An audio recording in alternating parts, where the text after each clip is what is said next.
Plastic surgeon Natasha Hedvegi is searching for the roots of plastic surgery deep in the past, in India, Egypt, and Greece. She has found that Alexander the Great, the most famous warrior of the ancient world, was also a pioneer of plastic surgery. Under his leadership, surgeons became an essential part of the Greek war machine. After Alexander's death, his successor, a general called Ptolemy, became the ruler of Egypt. Ptolemy promoted scientific knowledge and laid the foundations for plastic surgery in the ancient world. Alexandria became the center of the whole world's scientific and medical knowledge. Natasha has come here to discover if there's anything the ancient Greeks can still offer modern surgery.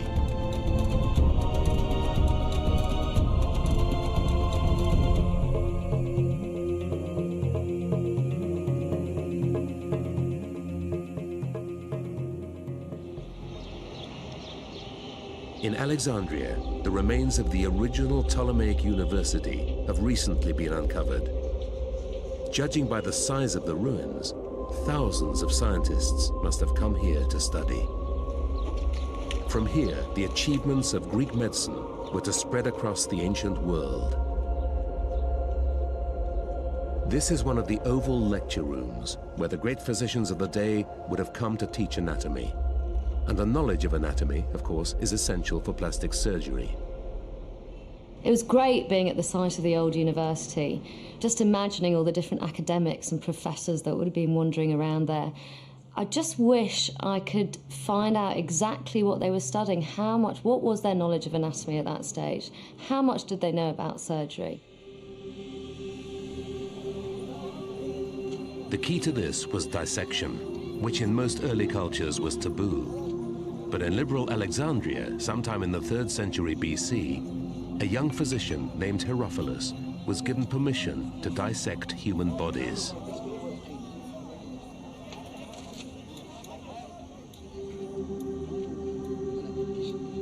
His findings revolutionized all kinds of surgery, including plastic surgery. Prior to Herophilus, no one had ever done systematic dissection of human cadavers. Herophilus achieved a remarkably detailed knowledge of the entire human body. For example, demonstrated the systematic anatomical distinction between arteries and veins. And perhaps most important, discovered the nerves and made the distinction between motor and sensory nerves, distinguished between 4 coats of the eye, discovered the ventricles of the brain and described them quite accurately. Most of today's understanding of the body comes straight from Herophilus and the discoveries he made 2,000 years ago. In the case of dissection, what is so extraordinary is that prior to Herophilus, no one had ever done systematic dissection of human cadavers. After him, it was never done again for another 15 centuries. In any culture, in any part of the world.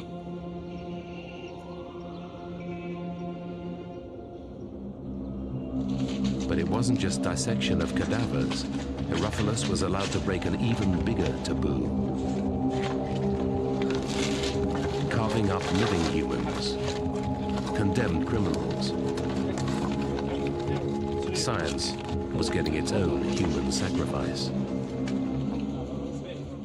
Systematic vivisectory experimentation is cutting open living human beings in order to observe the functions of the internal parts in a living being.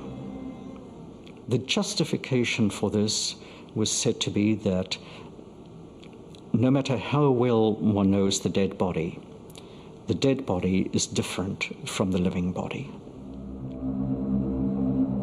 As horrific as these experiments were, they did give Herophilus and his students an unprecedented understanding of the human body, of the nerves, for instance, and the brain. The brain's importance was recognized for the first time, greatly reducing the dominant beliefs in spirits and magic. Herophilus did not base his practice on the belief that diseases are sent to humans by gods as punishment or as rectification of any kind of moral or political disorder, but rather that diseases have natural causes, as most of the Hippocratics believed as well, and therefore diseases had to be addressed by secular means, by scientific means, that meant for him. His discoveries may have been the largest single step forward ever taken in medicine, all forms of it, including plastic surgery. After Herophilus, surgeons possessed a new understanding of the body, how it worked, and how they could repair it effectively. But it was a new power that would inherit and make use of this knowledge. In the 1st century before Christ, the Romans conquered Greece and Egypt. Under Roman rule, the Greek doctors were encouraged to develop new techniques in plastic surgery. It's not at all surprising that the Romans used Greek physicians because Greek medicine was incredibly sophisticated. That's because Romans distrusted most of the foreigners they'd conquered, and foreigners wanting to fit in would try to hide telltale differences. That wasn't always easy, especially in the public baths that every respectable Roman visited every day. The manly thing is to have battle scars on your front. To have scars on your back is a mark of shame. It shows that you've turned your back in battle and run away. Or, worse, it shows that you've been whipped. And only a slave is whipped. And to have the marks of a whipping on your back is to disqualify you as a free man. And a slave who shows those signs of branding can never enjoy respect. He is compromised, stigmatized forever. And that is why it's so important to try to find ways of abolishing these signs. And that must be above all the push for, that's where you need surgery, when the marks of shame are on your body. Surgery under the Romans was gaining a definite cosmetic element. Natasha Hidvegi has found a reference in Martial, himself a foreigner, a Spaniard. There is some evidence from Martial that slaves had their brands removed by surgeons at that time. Unfortunately, there's no detail exactly how the surgery was done, but one can assume that it'd be pretty similar to what's done nowadays.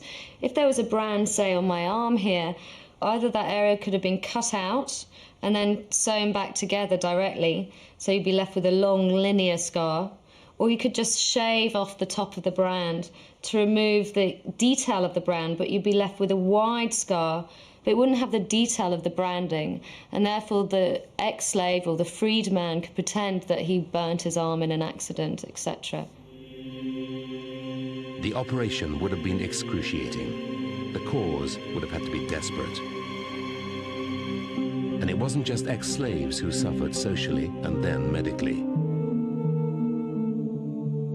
Well, if you walked into a Roman bath and you were circumcised, then you certainly were a Jew or a Semite or something along those lines. And a Roman may not wish to have appeared any such thing. So he's willing to submit to having his foreskin readjusted. And there is a surgery for this very purpose described in Paul. Paul of Aegina, a Roman medical observer, witnessed a lot of experimental operations. This is his rather detached report on counter-circumcision. The prepuce is to be raised from the underlying penis round the circumference of the glans by means of a scalpel. This is not so very painful, for once the margin has been freed, it can be stripped up by hand as far as the pubis. The prepuce, thus freed, is again stretched forward beyond the glans. For the following days, the patient is to fast until nearly overcome by hunger, lest satiety excite that part. As Greek physicians specialized more in cosmetic surgery, demand grew. By 46 BC, Julius Caesar was offering foreign doctors full citizenship and many Roman cities used tax incentives to get them to stay. But this was strictly private medicine, no set pay scale. Only reputation determined prosperity.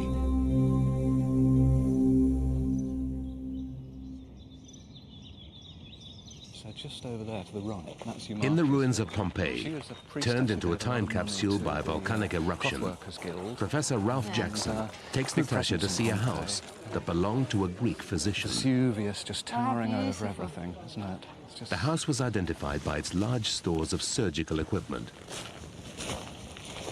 So, Natasha, this rather ruinous and indifferent-looking house is actually the most important surgical site at Pompeii. Right. In 1887, when they excavated this house, they found the largest number of surgical instruments from any site in Pompeii. And would they be recognised as surgical instruments today? Many of them certainly would. They've changed hardly at all. Well-designed, beautifully crafted instruments that we would recognise.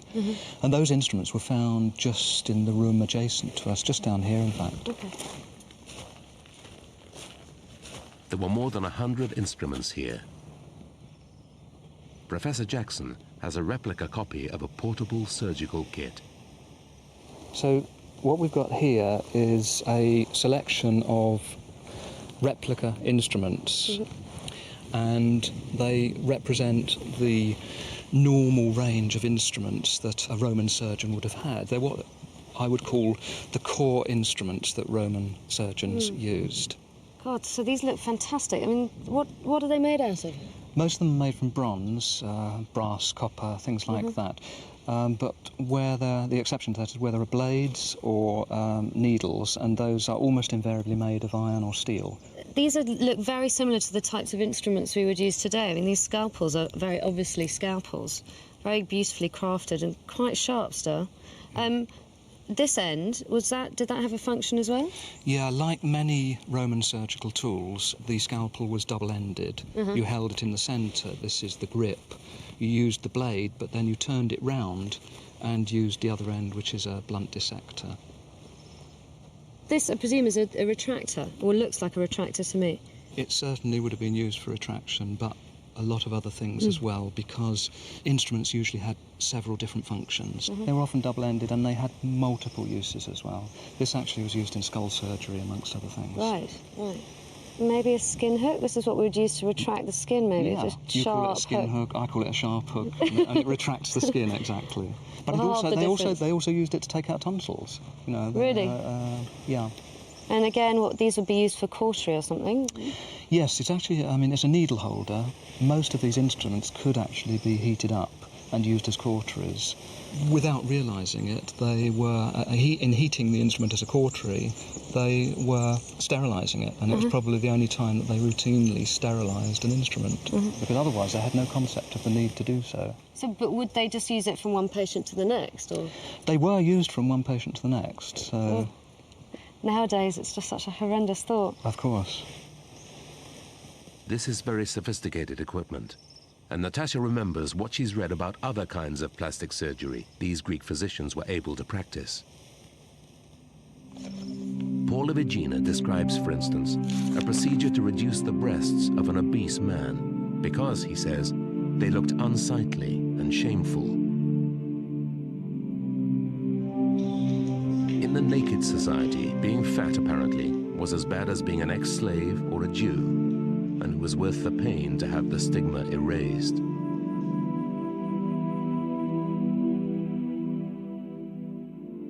The physician himself, of course, had to be sympathetic and considerate. It was part of a code of conduct dating from Hippocrates. As Celsus wrote, "A practitioner of experience does not seize the patient's forearm with his hand as soon as he comes in, but first sits down and with a cheerful smile asks how the patient finds himself. And if the patient has any fear, he calms him down with entertaining talk, and only after that moves his hand to touch the patient." Now, to reduce the size of a man's breasts, or a gynecomastia operation, which is what we'll call it today, if the breast tissue is mainly made out of fat, that fat is sucked away by liposuction, obviously a technology that wouldn't have been available in those days. It would have been painful, and obviously the surgeon would have to be quick and slick and skilled to be able to do that. Bleeding would also have been a problem. It's a very vascular area, so there must have been either herbs or medicines that would have been able to staunch the blood flow and prevent infection. The social stigma of having large breasts must have been huge for that gentleman to be prepared to undergo that amount of an operation. Something I was going to ask you is that this type of surgery is very sophisticated but quite invasive. Did they have any types of anaesthetics? Pain, the question of pain. Yeah. Well, yeah, it was painful, but there were things that could be done. They didn't have what we would regard as a true anaesthetic, but there were various plant extracts that they used, and many of the healers probably grew some of those plants in their own garden, and the house we're in has a garden. This surgeon may well have grown plants that had analgesic properties. Several of the houses of healers, the surgeons at Pompeii, were large enough, they were wealthy enough to have reasonable-sized gardens. Right. And they may well have grown a lot of their own medicines in those gardens. Wow, this is huge. This garden would be used as a functional garden or an aesthetic It garden? was used mainly for entertainment. I mean, they like to eat out in their gardens. But would they grow any of the herbs that they're using? I think it's difficult to believe that they wouldn't. Yeah. Surgery, medicine is essentially a practical craft, and so they will have grown herbs and healing plants of one kind or another. There was a long tradition in Rome and Italy of self-sufficiency and growing healing plants. So what kind of plants did they use for pain relief? Well, for pain relief, there were three important ones: opium poppy, white mandrake and henbane. And these were the sorts of things that would have given, quite good results. It's like a partial anaesthetic, I suppose, a pre-med, especially white mandrake, which Pliny says you only need a sniff of before an operation to send you to sleep. So it make the patient drowsy but not completely asleep? Exactly. Now, whether we can imagine these things being grown around the walls here, who knows? But if the patient wasn't completely asleep, then obviously they could move around in pain. The surgeon would have to be quite skilled and quick to do this invasive operation. Absolutely. It's not at all like today when you've got hours. They had minutes, and that's why they had their kits of instruments were, the tools were double-ended. They needed a small number of instruments that covered most eventualities, which they could turn around and use very, very quickly if the patient wasn't going to die of surgical shock. Like surgery itself, drugs were a speciality of the Greeks. The flourishing of their medicine had coincided with their great empire, and it had access to narcotic plants from all over the known world. And now, under the Romans, they were careful to keep their formulae secret. Already in the Odyssey, Helen of Troy, mentions a drug that will make people forget all their pain and all their sorrows. And she says it's a drug from Egypt. And she says, if you take this drug, even if your closest relation is killed, a child or a parent, you won't weep, you won't feel pain, you won't feel sorrow. No, we have no idea exactly what this drug was, what it might have been composed of, if it was indeed a compound drug. But it's clear that the idea that drugs can help one to avoid pain, to avoid the sensation of being hurt in a variety of ways, physical and otherwise, is something that existed.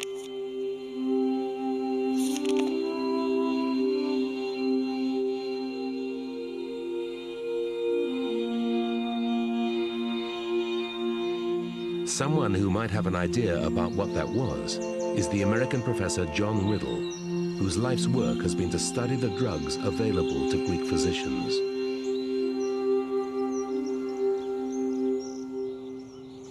This is Helleborus niger, which is one of the most interesting plants because the Greeks considered it to be one of the most powerful plants that they knew of, because it has analgesic qualities, narcotic qualities. It was probably used in rituals, and almost certainly it was used for surgical operations, quote, so that the patient will feel no pain.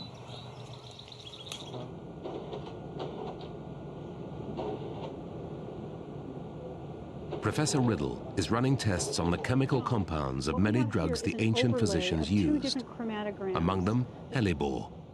It has a chemical in it called atropine. Now, this drug indeed does work. We know that when we recompound that brew, that a person will go into a sleep, a coma, that will last approximately 36 hours. And so from the ancient Greeks, using it for surgery, using it for ritual, this black hellebore is a very, very powerful plant. It's still true today. In a stroll through a Middle Eastern market, it's possible to find a wide variety of local, natural answers to everything, including the problem of pain control.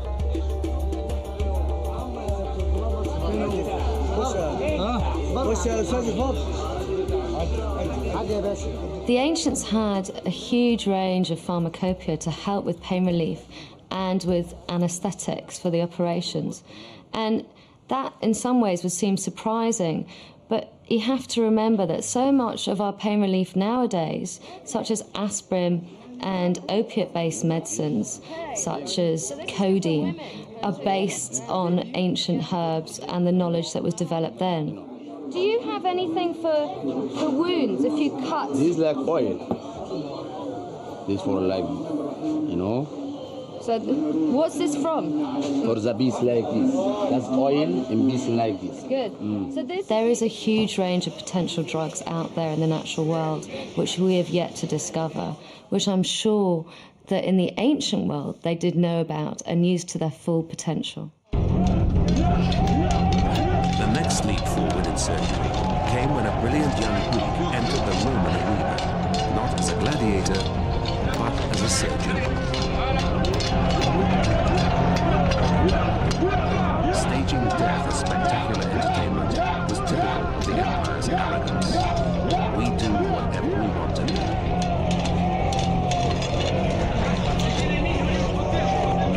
Soon after the Romans conquered the place, Colosseums sprang up. One of the largest was in Pergamum in Asia Minor. Every week, a crowd of 20,000 would come to watch paired-off slaves try to kill each other.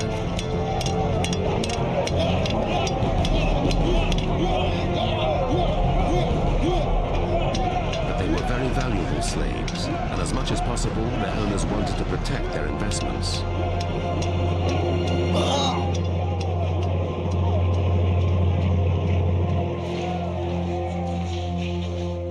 Since the winners were quite often nearly dead themselves, medical attention was in great demand. And the best doctors were almost always Greek. So for a young Alexandria-educated and ambitious Greek physician in 157 AD, few jobs could be better than resident surgeon at the Pergamum Colosseum. This was Claudius Galen. The gladiator period was crucial to what he did later because it, as close as you could come to vivisection, would have been the gladiatorial world, where you're a gladiator doctor. He had certainly access through wounds to see much of what other people might not have been able to see who weren't attending on gladiators or soldiers. So in an age when he couldn't practice vivisection, I think it was a very important thing for him.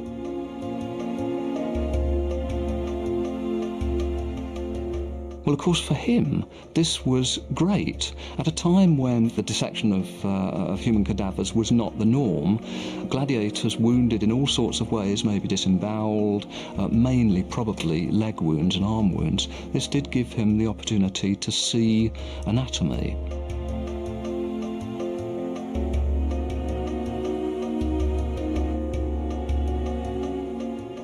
He says, for example, that in his term as physician to the gladiators, not one of them died. We can perhaps believe that statistic because the kinds of things that he was doing, the way that he was operating on thigh wounds and things like that, his descriptions are such as to allow us to believe that he was successful. But besides being an excellent physician, Galen was a great showman and self-promoter. And it didn't take long for his name to be known in the highest circles, circles much too high for provincial Pergamum. At 32, he felt it was time to move on. In 161 AD, there was only one place Galen could move on to. And when he got to Rome, he became nothing less than resident surgeon in the great Colosseum.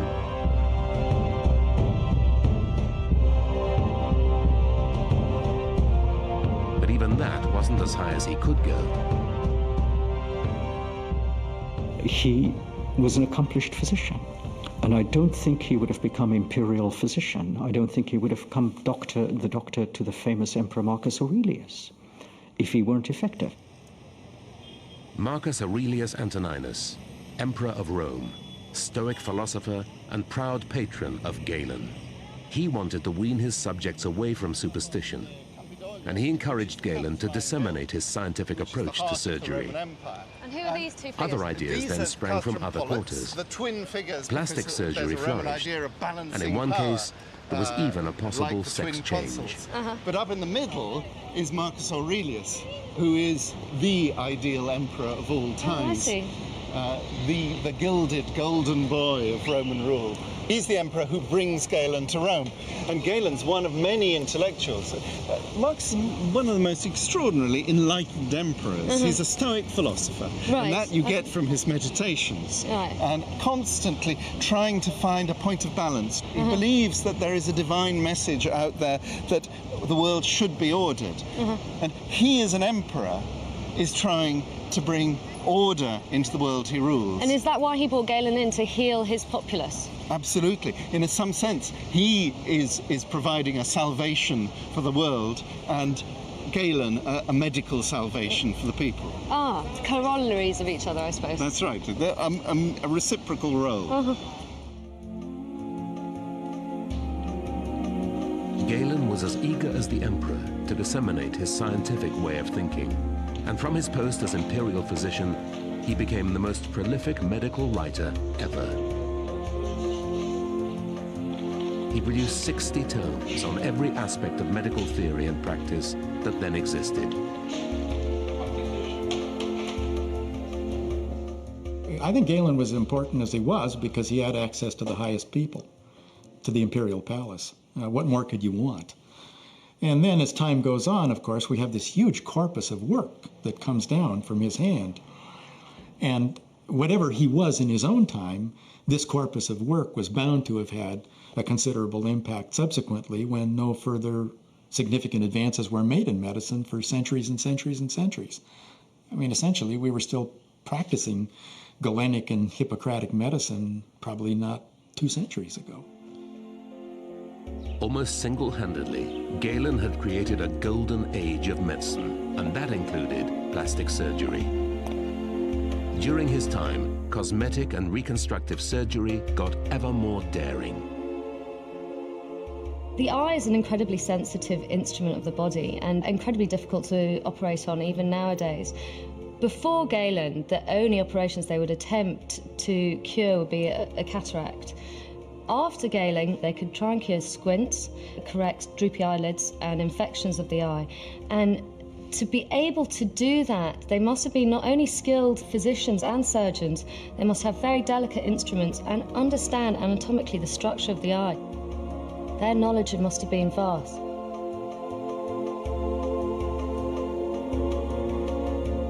And eyes were only part of it. Fashions were changing, not just in clothes, but in bodies themselves. And in the perception of the body. In the all-important baths, nudity was normal. Under Marcus Aurelius, wars had been banished to the frontiers of the empire, while in Rome itself, there were new obsessions, including the human body.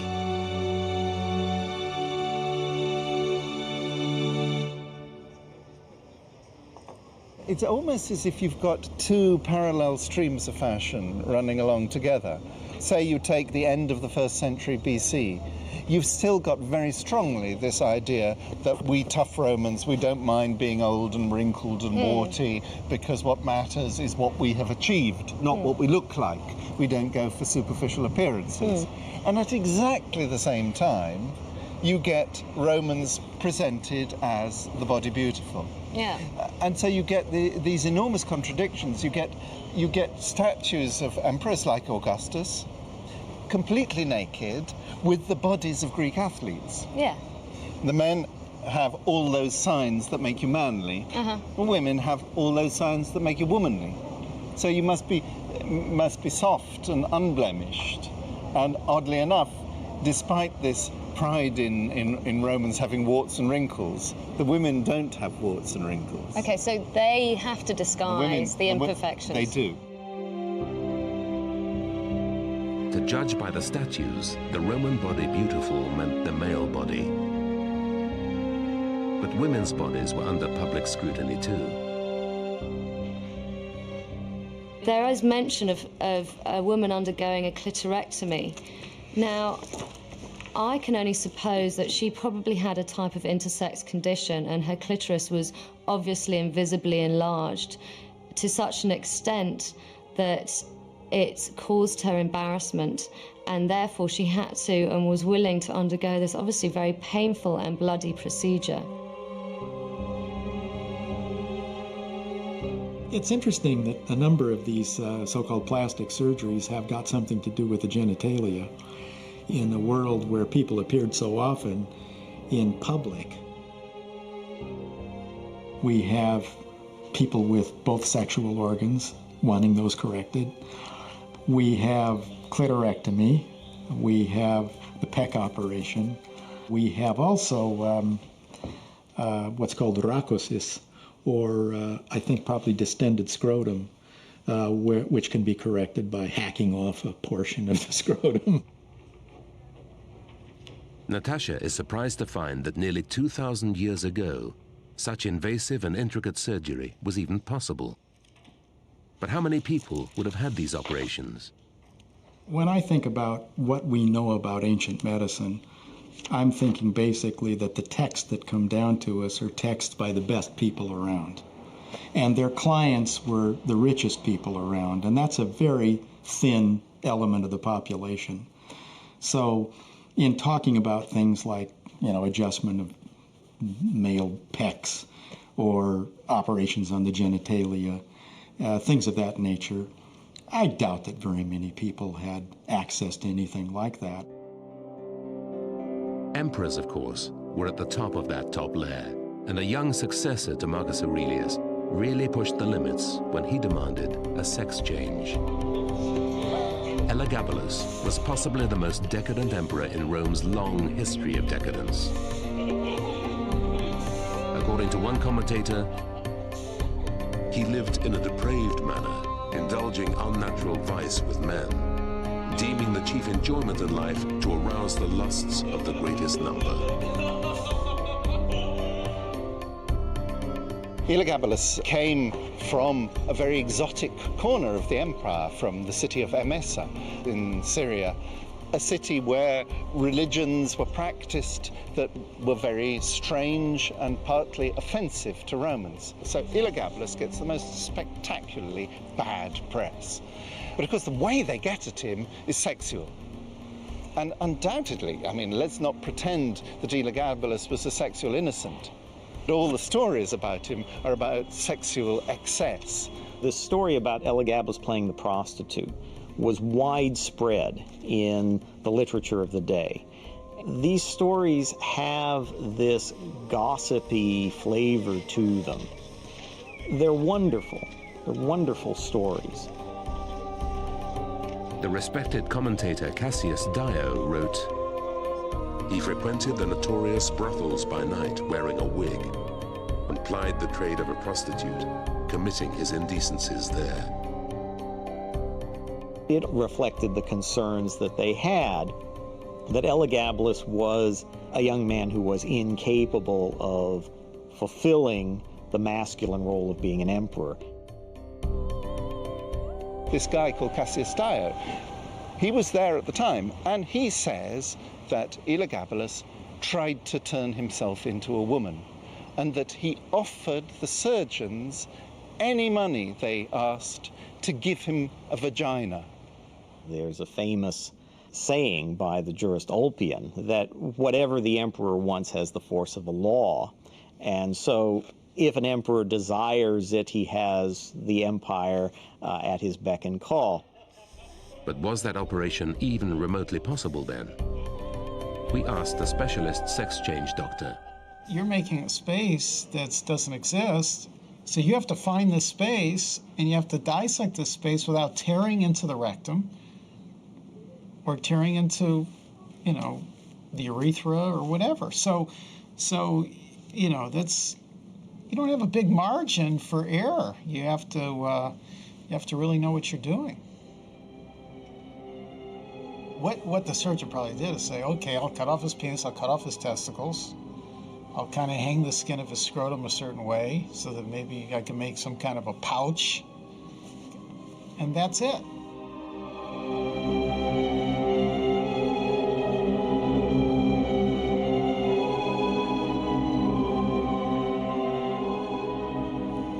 No. I think it's extremely likely that the story is just one of the stories told against Elagabalus. You can never be certain that any accusation made against any Roman emperor, and they all pick up a whole range of exotic stories, is actually based in truth. But it's very interesting that they could come up with a story like that. The emperor's depravity and lack of masculinity finally infuriated the populace. At the tender age of 18, he and his mother were arrested by soldiers. They were dragged away and killed, and their bodies were slung into the Tiber. It will remain a mystery whether or not the soldiers had murdered the first and only Roman empress.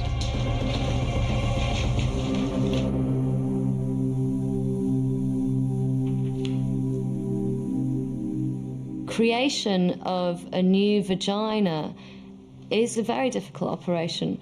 We don't know whether it happened or not, but what we can say that even with Elagabalus thinking it or wishing it or even asking for it, it meant that the possibility was there, and plastic surgery had moved onto the stage, that these kinds of thoughts were possible, and these kind of operations might have been possible in the ancient times. Whatever the truth of this story, at the beginning of the 3rd century AD, surgery was enjoying a golden age.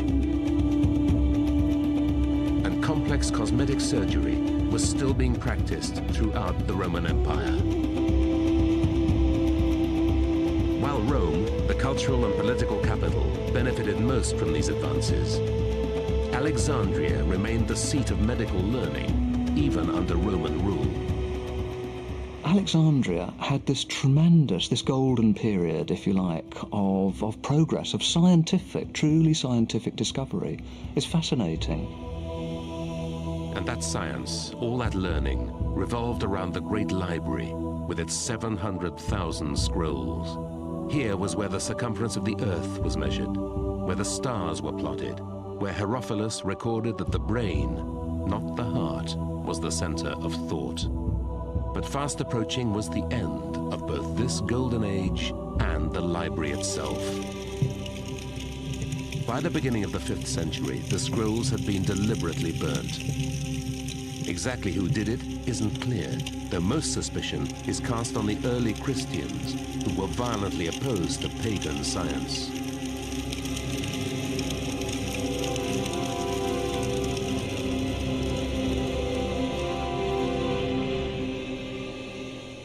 Today, near where the old library stood, there's a new one. Natasha has come to visit the $230 million Bibliotheca Alexandria, the largest library in Africa.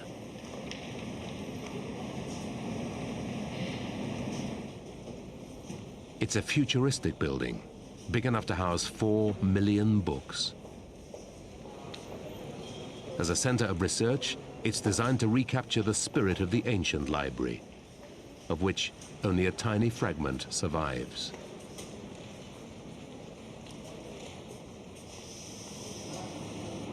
Of course, the ancient library of Alexandria contained hundreds of thousands of scrolls, but following the Great Fire, all of them were destroyed, unfortunately.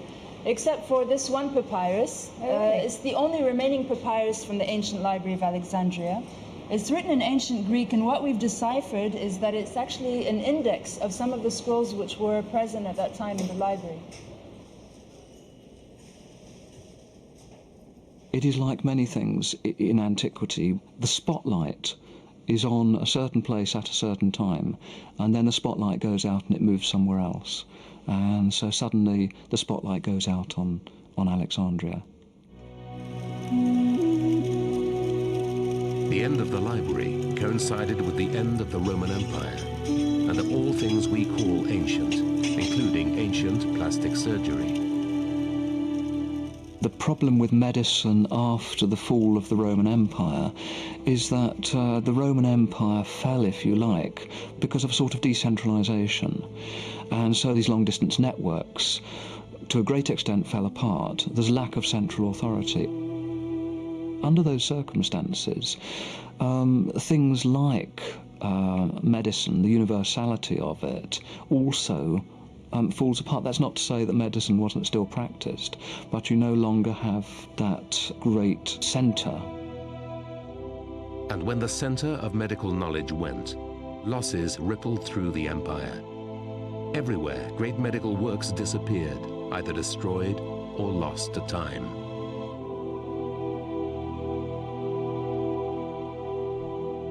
We shouldn't forget that despite the enormous wealth of medical literature that we have from antiquity and the enormous wealth of archaeological finds, that we only have a fragment, a tiny fragment of what was written. We only have a tiny fragment of what was buried by time. So we know very little, given what once was there. Of Galen's 60 books, for instance, just 20 survive.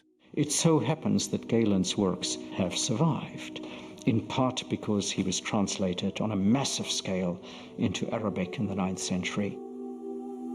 The Arabs, as they conquered, preserved some ancient texts, and it was through their translations that many great works survived. Yet the Arabs rarely practiced invasive surgery. As for the Western Christians, they abolished surgery in both knowledge and practice. It was pagan and it was a sin. So the end of the Great Library and of the Roman Empire is also the end of Natasha's journey through the past. But what will she do with what she's learned about ancient plastic surgery?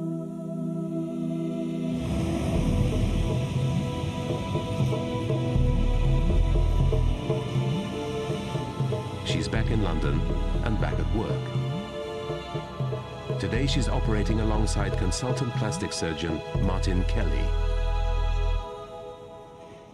Kelly is a world specialist on facial reconstruction. Morning, Roger. How are you? Hi. Morning. Morning.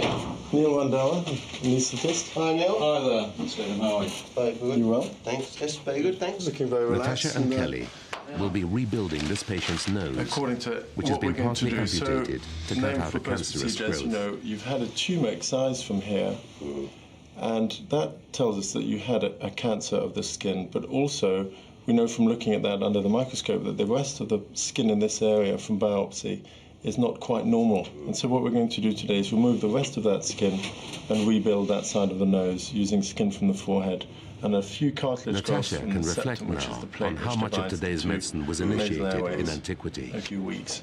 But with a skin graft on it, it tends to heal very quickly. But it shouldn't be too painful at all. I think you'll find that Dr. Randauer manages the slight discomfort you might have very effectively, and I don't think you'll find it expertise. Exactly. We'll have a chance in a moment. Not a difficult procedure to go through. The operation starts with pain-relieving drugs, much as the ancient operations did.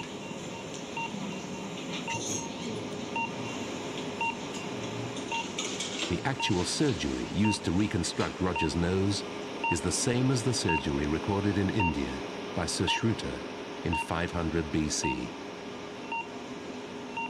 The instruments in the tray are very like the ones the Romans used.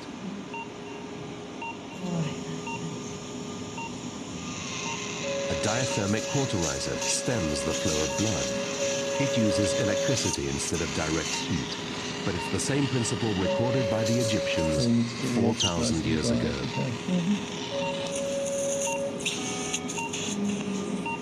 Antiseptics are used to speed recovery. There have been many developments in these over the millennia, but the ancients did have some antiseptic drugs.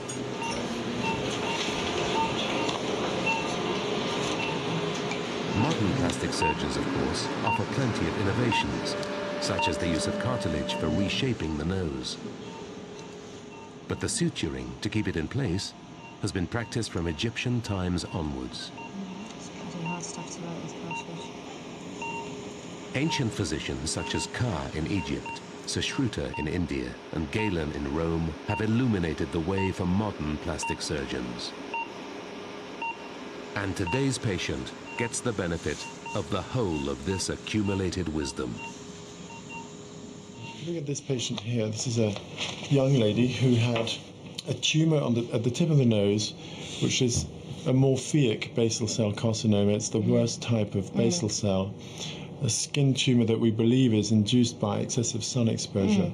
That's what she started off like. And here she is immediately after the first operation. You can see the sutures have just been removed. 18 months ago, Jacqueline had her nose reconstructed. They have to accept her plastic surgeon, Martin Kelly, used more or less the same techniques practiced by Sushruta 25 centuries ago.